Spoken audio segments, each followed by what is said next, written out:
Hi Glooms, it's me Glyza, your working student vlogger ready to share my life, struggle, and little wins with all of you. Kaya tara, samahan niyo po ako!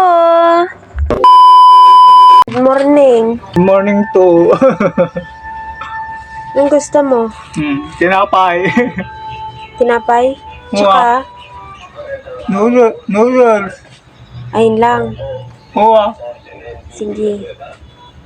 Hi Glooms, ito nga yung routine ng kapatid ko tuwing umaga. Siya nga yung tagawalis namin tuwing umaga. Pagkagising niya nga, walis na agad yung hahawakan niya. Napakasipag nga nitong kapatid kong ito.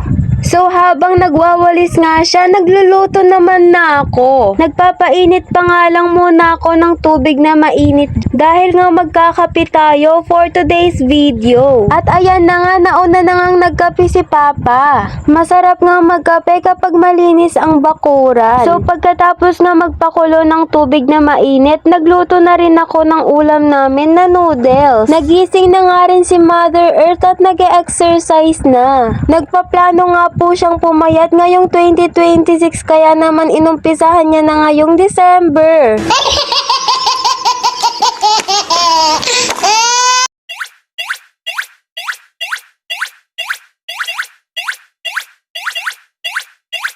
So hi guys, kukuha tayo ng halamang gamot, something na letter H.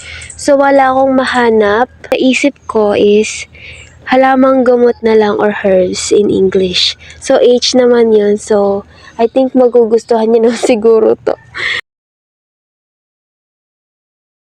So pagkatapos nga namin mag-asikaso ng mga sarili namin, pupunta na sana kami kaso ayaw gumana ng motor. Naintindihan ko naman kasi naman sobrang luma na nitong motor namin. Itong motor nga na to ni Papa is nung daycare pa si Kuya. So see, ang tagal na, 'di ba? Ayaw nga gumana kaya no choice, naglakad ang person. Bye! Iniwan nila ako! Bye! Ingat! So ayan Glooms, hindi rin naman tayo nahuli or na late. Kasi merong nagsabay sa akin papunta dito sa school. Thank you po sa nagsabay sa akin. May pakulo nga yung section namin at nagmunita-munito kami. Ito nga yung second day namin na magmumunita-munito. Something that starts with letter H nga. Kaya yung kinuha ko kanina yung halamang gamot. Pero don't you worry, may dinagdag naman ako doon na Hansel. Ito ang isang regalo, hindi mo pa nabubuksan pero alam mo na agad kung anong laman. Napakatatalino talaga ng mga kaklase ko.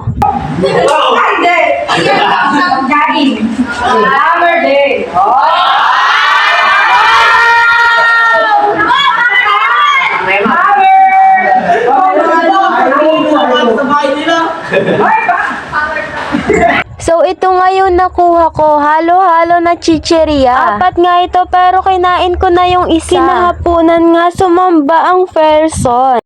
Tomorrow. Maaga nga yung panata namin ngayong Biyernes. 5:30 ng umaga pero alas 5 nandito na kami. Pagkatapos nga po naming magpanata, naglinis po kami ng kapilya. Pagkatapos nga po namin maglinis, may pakape po sila. At papandisal na rin syempre. Nagbihis na nga rin po pala ako ng pang PE uniform ko. Para pagkatapos kong magkape ay punta na agad doon sa school. Habang nagkakape, syempre nagkwekwentuhan din. Maaga-aga pa nga nung araw na yan kaya naman we have time para magchikahan. So nung 9:30 nga may binigay sa amin. May donation drive nga dito sa school namin. At every section pumipili sila ng 2 participant na mabibigyan. Ako nga yung isang mapalad na nabiyayaan. Kaya salamat po sa lahat ng nag-donate. Salamat po sa mga students, teachers, at mga SSLG officers ng Ventinilla High School. Thank you po!